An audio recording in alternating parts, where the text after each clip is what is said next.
Hi, everyone. Welcome back to Periodic Conversations. Today I have Jenny Tecklenburg with me, and today we're going to discuss holistic therapies and blocking our conditions to be able to listen to our intuition, to become in alignment with ourselves. So Jenny is a passionate health and wellness professional for over 15 years. She's worked with clients to achieve a strong mind-body connection through movement, mindfulness, and holistic practices.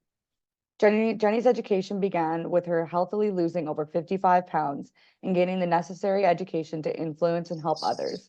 Throughout the past 15 years, Jenny's gained more education and experience within the industry to help her clients fall back in love with themselves, creating an aligned life with healthier boundaries and a proper understanding of what they need to be happy and healthy physically and mentally. So welcome, Jenny. Hi, thank you for having me, Sarah. Thank you for being here. So let's get right into it then. The biggest that I'm very excited about is talking about holistic therapies, such as ice baths, breath work, meditation, sound healing, stillness, journaling, and the power of these therapies. So you mentioned that most of these, and if not all of them, are nervous system control. Well, it's to help regulate your nervous system. So Okay. we have two different nervous systems, and we want to make sure that we're regulating them, so we're not stuck in the sympathetic, and we're not stuck in the parasympathetic. Most people aren't stuck ever in the parasympathetic. That'd be a really flowy life. But most people tend to rev more into the center and more up into the sympathetic, which is fight and flight or freeze. So most people run pretty go, go, go on to the next, not even thinking, living unconsciously. And to be honest, that's not really our fault. It's the standards that society has put on us and keeping up with the Joneses, keeping up with our friends and family, how we've seen others live, the constant desire to improve ourselves, the constant desire to make more money, more. So it's not our fault that we're kind of hovering in this fight or flight. But the cool thing is it's starting to get trendy to be working with your nervous system and to do these holistic therapies that allow us to regulate. And we're supposed to be able to go in between parasympathetic and sympathetic. It's not bad by any means. We just don't want to be stuck in one. We want to be able to go through up and down and live a balanced life, if you will. Mm-hmm. Yeah. No, that sounds perfect. And definitely with the flow of things, you want to keep that rolling. So with that being said, what is your favorite holistic therapy that you do? Well, I've gone through different chapters, and it's usually whatever the newest thing is that I'm trying is usually my most favorite. So at the moment, breath work is definitely my favorite. It's my go-to. I do it daily, and then I do like a big breath work at least usually just once a week. Okay. So breath work is basically conscious breathing. You're setting aside time for yourself to reconnect with yourself by using the tool of your breath. And there's many different modalities out there. And I personally wouldn't say one's better than the other. I think just the act of setting aside time for yourself to consciously breathe away from distraction, away from technology, just coming back to being human is the beauty of it. And it's free. Yeah. and it's free. You can't go wrong with free, that's for sure. Yeah. So if you were to give a tip for people who are interested in starting breathwork but never have, what would be your go-to? Probably starting with just square breathing or the 5-7-8 method. So do you want to demo square breathing right now with me? Sure, that'd be great. Okay. Yeah. We'll inhale through our nose and we'll exhale through our mouth because we want to use this part of our respiratory system. So the nasal cavity and the filtration system. So we're going to inhale through our nose and exhale through our mouth, making a little bit of like a sigh. Okay. So let's exhale through our mouth completely. Inhale through your nose. 4, 3, 2. Hold. 4, 3, 2. sigh it out. 3, 2, hold. 4, 3, 2. In nose.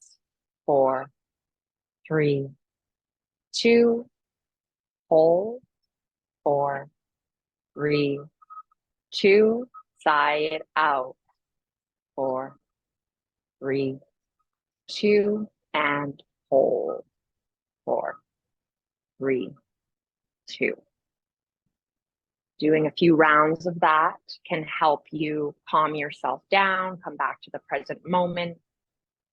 And that's a technique called box breathing.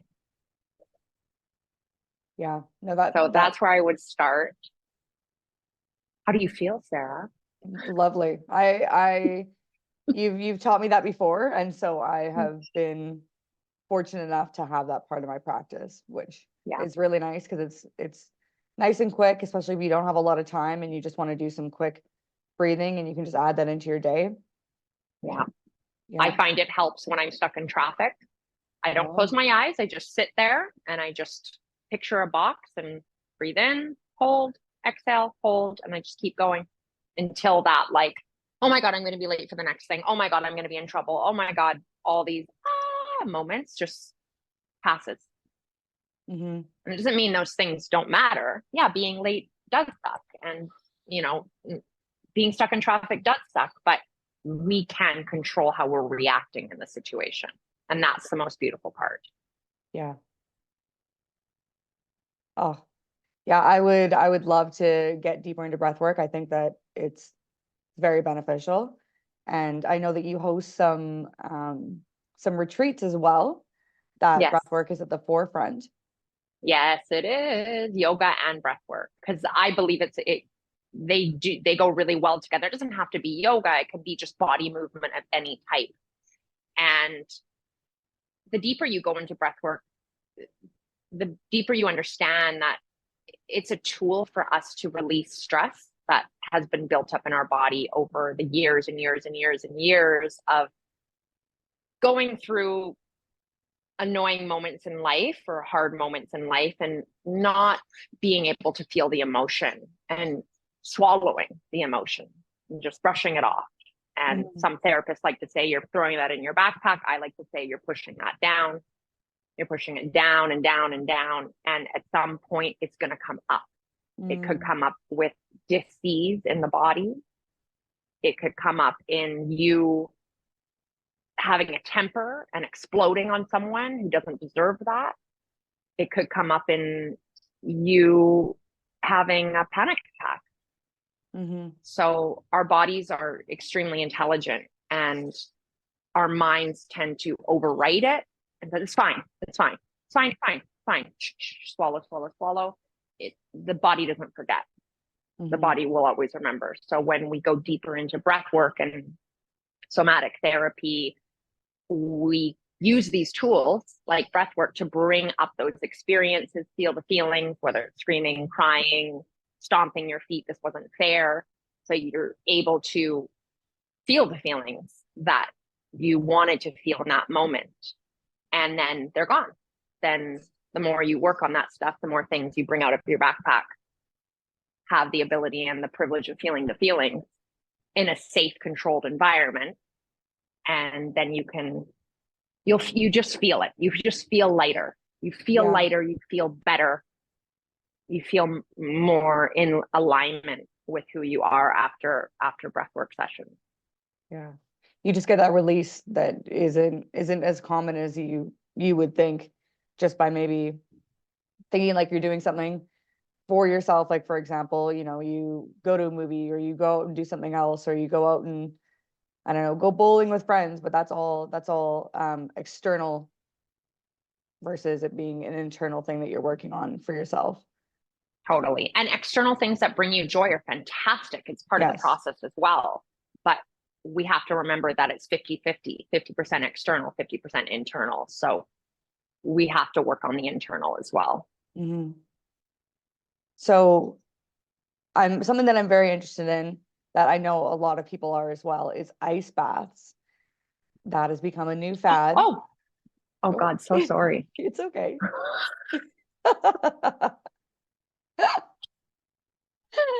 Phone just flies over to the Yes, side. I know. Yeah. Um, Ice baths are amazing. I have the privilege of living in Playa del Carmen, and one of my best friends here started running these ice baths a few years ago, and it's a moment of complete meditation, stillness, and coming home that you feel in the cold ice bath. Have you done cold therapy?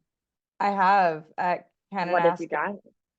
Kananaskis, oh, it's a spa, and they have cold plunges and saunas, and so you go Yeah, back and forth between all of them, and yeah, it's lovely. amazing, amazing. Yeah, so this particular ice bath, we don't do cold plunging. We go into an ice bath and we physically sit for 3.5 minutes. Yes. And I've gone as far as 5 minutes. I know my friend did 12, the owner of the ice bath Reconnect. He did, I think, 12 minutes one time. And it's not about how long can you stay in the ice bath. You know, it's just maybe a personal challenge you want to challenge yourself with. But it feels so good, Sarah, to sit in this ice bath on the Caribbean beach of Playa del Carmen, watching nature and birds and waves and people in the morning as the sun rises, and you're just getting this euphoric experience of sitting in this ice bath. It's an absolute must try. You probably feel so full afterwards, I can imagine. So full. Yeah, today was an ice bath day. Actually, I've been doing ice bath on my face recently. Oh. So I read it's a bit of like a biohacking for aging skin, and I'm 30. I turn 38 next week, and my skin's starting to look older, and I'm not vain by any means, but I want my skin to look as good as it possibly can. And I'm in the Caribbean, so I'm always exposed to sun. And I started implementing some ice baths for my face. You just get a bowl of water, put ice in it, and then let your face soak into it. To come back out, take another breath, go back in. And like I actually just did one before this podcast, and I feel like tighter. It's really cool. Not to mention like the clarity and the benefits that you get, because there's so many blood vessels and veins and arteries in this area that it has a really good effect on your, I don't know the science behind it, but I'm sure Kevin would love to chat to you about it, but you feel amazing after. So if you don't have access to an ice bath, and a little ice bath for your face is totally accessible for everybody. It's a really great idea. I'm going to have to try that. Uh-huh. That's exciting. Right. So other than that, what is a tip that you would have for people with journaling?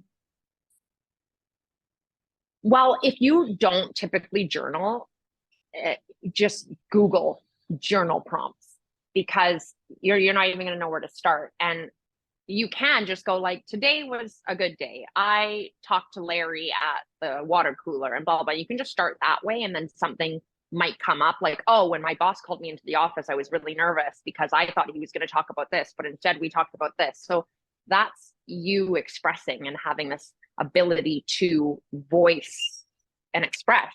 Mm-hmm. But if you want to go deeper with journaling, Google like journal prompts for anxiety, journal prompts for a breakup, journal prompts for being nervous, because there's worlds of resources on this thing we call the internet.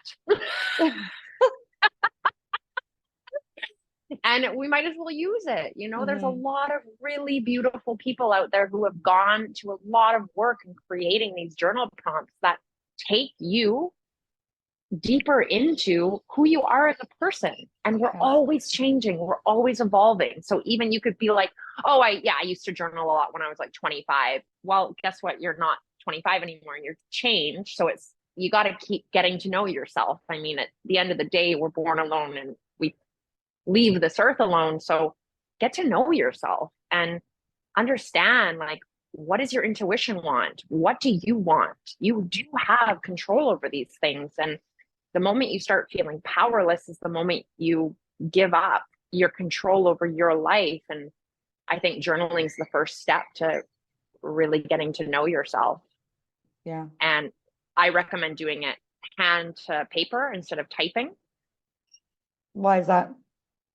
Uh, when I first really got into journaling, I read a lot of blogs, and every single person said the same thing. So my guess is it's using our fine motor skills. It's taking us away from electronics, which we should stay away from when we don't physically need them, you know? Mm-hmm. So I'm a firm believer that, yeah, like hand to paper. And I don't know if you've noticed, but like, I don't think a lot of people do hand to paper anymore. So we got to keep using it or else we lose it. We need to continue to use that fine motor skill of writing. We don't want to lose that, No, definitely not. you know? I can feel it too. When I physically write on a piece of paper, there's those emotions that kind of feel like they're getting absorbed by the paper. Mhm. Yeah, Totally, Sarah. there's Yeah. something about it for sure. Yeah. And that, just one more thing about journaling, something that's crucial is to read back a year or 2 years or 3 years or 2 months. Read what you wrote. It's so cool. And you can see the patterns in yourself. Like for dating, for example, you know, you're writing about a boyfriend that you're dating at that time, and all of a sudden you're like, oh my gosh, I used to think like that. Like, wow, I've grown. Or, oh my gosh, I still do this stuff. Like, I got to get a hold of myself. This is crazy. Mm-hmm. Yeah, just kind of a reality check, kind of puts you back into knowing where you were at and where you're at now. Yeah, it's keeping yourself accountable. So important for Totally. growth. Yes. So unblocking our conditions to be able to listen to our intuition, to become in alignment with ourselves. What does that mean to you? So many questions in one. Yes. It goes hand to hand with journaling and taking time to get to know yourself. I mean, I think with social media and with um, comparing ourselves to others and trying to keep up with what we think the standards are, we lose ourselves. And every single one of us, I believe, has a purpose on this earth. And I'm not talking about big, grandiose, like you got to be somebody purposes. You have a purpose, whether it be to be an amazing wife to your husband, or to be an amazing mother to your children, or to be that incredible clerk that helps customers come in, or that person who smiles at strangers and lights up people's days, or, you know, just we have these purposes. And there's nothing worse than waking up one day and going, what the hell am I doing? None of this is me. What am I doing in this job? What am I doing in this relationship? What am I doing? This is not me. So to prevent that midlife crisis, if you will, like stay with it, stay with yourself, journal, do things for yourself, go on walks, talk to yourself, do therapy, keep getting to know yourself as you age so that you're preventing these moments of like crash and burnout and depression and anxiety. I know that there's clinical, you know, chemical imbalances, but this is just a good preventative of waking up one day and not understanding how you got where you are and how it feels so wrong in so many ways. So when you're in alignment and you're in tune with yourself, the moment you have an intuitive ping, like where your intuition's like, do this, do that, you're like, okay, I'm going to trust myself. I'm going to trust that intuition, because there's something there for me. Yeah. There's a reason I'm meant to go there. There's a reason I'm meant to pick up that person. There's a reason I'm meant to be in that relationship and not this one. And that's what. Sorry to interrupt you. I want to note something specifically. You always talk about pings, and I just want to touch on that because I think that it's stuck with me. Otra vez. I'm so sorry. It's okay. That's so funny. I know exactly what it is. Are you able to pause at all? No, I'm not, unfortunately. Okay. Okay. So I'm just gonna take it off of the thing because I know exactly what's happening. That's Okay. okay. There's a Okay. mind of its own. Pings. I Yes. know. So So, pings, that's something that stuck with me quite a bit when you first mentioned that to me. It's when you're, so it's a good way to just think about life, and when you're in your day to day and something comes up, and do I want to go out drinking with my friends? And so your girlfriend calls you up, or your guy friend calls you up and says, "Hey, like, come out tonight." But there's this thing inside of you that says, "Hey, wait, no, I feel like it'd be better for my mental health if I stayed inside, journaled, maybe even just watched a movie to myself and spent some time with my animal or my family." Um, but instead you go out with your friends because you feel this social pressure to be out with your friends. You didn't listen to that ping. The ping is when your intuition tells you, "Hey, actually, maybe that's not a good idea." And that concept that you've shared with me has been so helpful. And I think that it's something to note, because it's a good way to look at it, rather than just being like, "Oh, my mind is telling me one thing and I'm just choosing otherwise." It's an intuitional ping. yeah, it's your intuition talking to you. It's that little voice. Yeah. And every single person knows what I'm talking about. Yes. Even if And we, we all have to go through our own learning curves yeah, of ignoring and being like, I should have listened to myself. yeah. Oh, I've been there. Yeah, me too. By no, even though I'm aware, I still make the wrong decisions from time to time for sure. And then I pay for it. Yeah. And Or you it's can always look a back. lesson. Exactly. Or you can look back and journal about it and be like, "Well, I didn't listen to that ping, but Yeah. that's okay." Yeah. Yeah. And just Yeah. have grace with yourself. And why am I getting that ping? Like, why does that little voice inside of me want to not go out drinking? Why does that little voice inside of me want to not go on a date with that guy? Hmm. Like those, it's, you get curious, and that's where journaling can come in. Or if you're not a writer, another thing that I like to do myself is either talk to myself in the mirror, looking in my eyes, or video journal, which is setting up my camera and just talking to my camera and then watching it myself. Mm, And you can see your body language, and you can see, it's like when you watch one of your best friends talk about something, you know exactly what she or he should do. And yes. because you can just see what they want simply by their body language. So Yeah. there's other ways besides pen to paper, journaling and um, talking to yourself. I never would have thought about video journaling. That sounds like a great way to get in and to know yourself. Exactly. Definitely. Hmm. So something that I do want to chat about is your lovely retreats that you hold. Okay. Yeah. Yeah. If you'd love to tell me more about it. Sure. So I've been running retreats for about 6 years now, and it started off as fitness and yoga, and then little by little they got more and more deeper, if you will. And now I have so many more certifications under my belt. So my next one is in Lake Bacalar in February in 2024. So I don't know when people are going to be listening or watching to this. And I've partnered with an incredible yoga instructor, and I teach yoga as well, but I'll be focusing a lot on inner work. So getting to know yourself better, lots of journaling prompts, manifestation, and then of course, breath work. So we'll be doing a breath work every single night and mini breath works in the morning along with our meditation.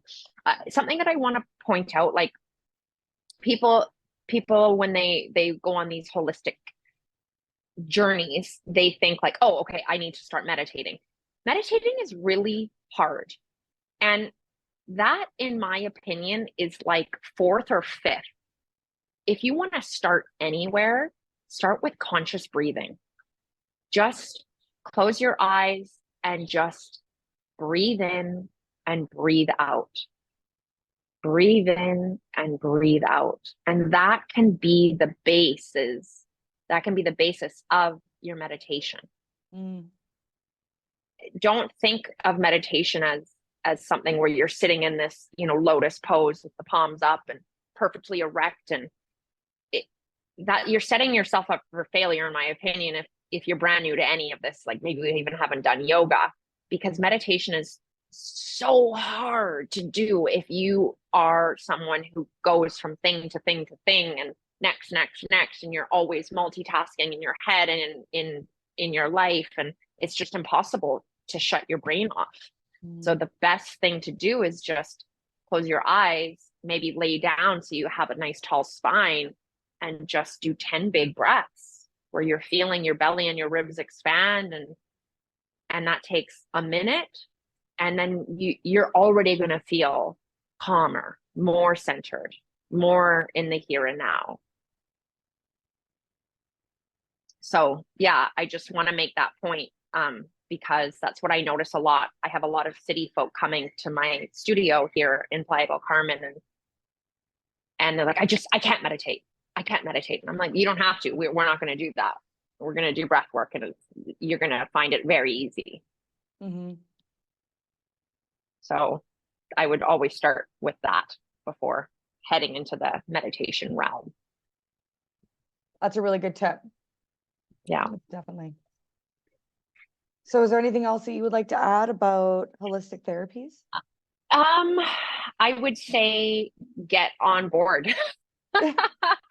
It's pretty cool because maybe it's just my algorithms and stuff, but from what I'm witnessing is that it is getting more trendy to do inner child work, shadow work, ice baths, cold exposure, breath work, medicine journeys, which is fantastic, because I feel that the more us as humans and individuals get to know ourselves and love ourselves, then we're able to give that love and that kindness out.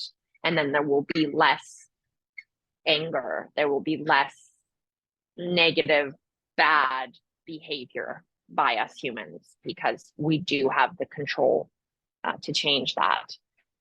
So I'm excited, to be honest, for the next 10 years. I know the economy and there's other things happening in the world that are really scary.